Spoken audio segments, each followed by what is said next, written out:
Hi, I'm Eileen Reynolds from NYU Stories, and my guests today are Erica Foldy, a professor here at NYU's Wagner School, and Tamara Buckley, who's a professor at CUNY, and together they have written the book The Colorbind, Talking and Not Talking About Race at Work. Okay, I thought we could start by talking about the central idea of the book. So what is the colorbind, and what are some of the reasons why people are so shy about talking about race, especially in the workplace? The colorbind is how you feel when you're at work, something comes up related to race and ethnicity, and you want to say something or ask a question or talk about it, and you're scared, and so you don't say anything and the moment passes. And that's the colorbind. It's when you feel like these issues are important and you want to have a conversation, but you don't because you're scared or nervous or something like that. A lot of us who grew up, especially in the post-civil rights era, were taught in elementary school and places like that about color blindness as a kind of goal, where one day, race wouldn't matter, it would be kind of invisible. But in the book, you make a pretty strong case for why this is a dangerous idea and even can reinforce existing racial hierarchies. How is that? So I have students who sometimes say, well, I didn't want to call her black.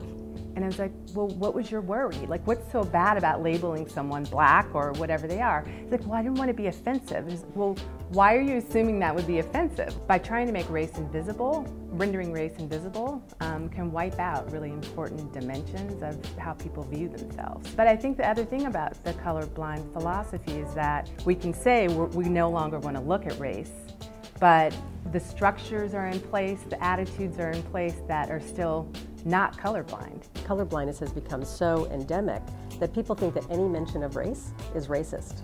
So literally mentioning somebody's racial background is in itself racist, and that's one of the most pernicious things about colorblindness is it basically wipes out the possibility for having any kind of conversation. The alternative approach that you advocate for in the book is called Colorcognizance, and you write that this is really difficult, and it's a great achievement when when people can reach this level where they're comfortable talking about race in mixed groups. How can that happen? What can workplaces do to encourage this kind of environment? If a work group is going to have conversations about race, there need to be at least a few people, it doesn't have to be everybody, but at least a few people who are color cognizant, that is, instead of colorblind, right? They think that race and ethnicity matter, and they think it's important to talk about this stuff, and they actually bring it up. And those people actually model for everybody else.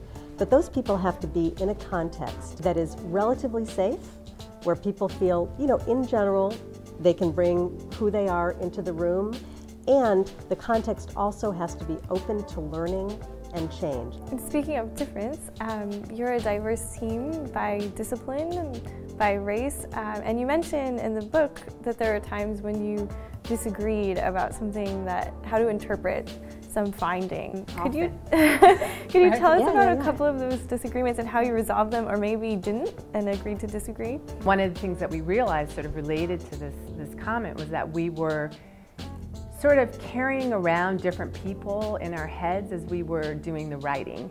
So for me, as I was reading and writing, I would think about my friends who are black, or I would think about my mentors who taught me around race work, who tended to be black.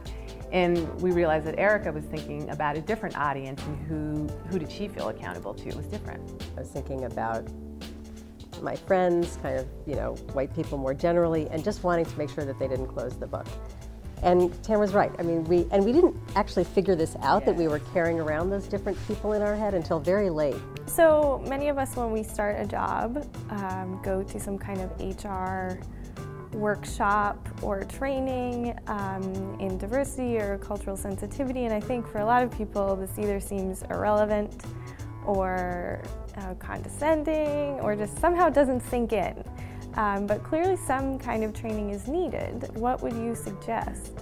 One is that trainings need to be more customized to what is actually going on within your organization and what are you trying to address, rather than sort of a blanket, this is what we do.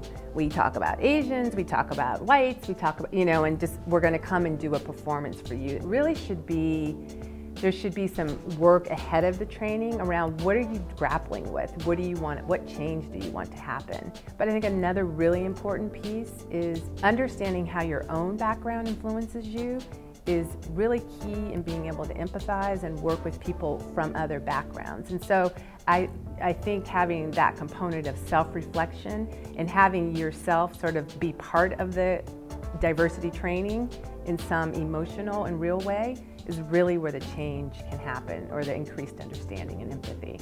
We believe that it's possible. It's not necessarily easy and it's not common, but it is possible to talk about race in a very productive and constructive way. But I think we have a lot of convincing to do about that.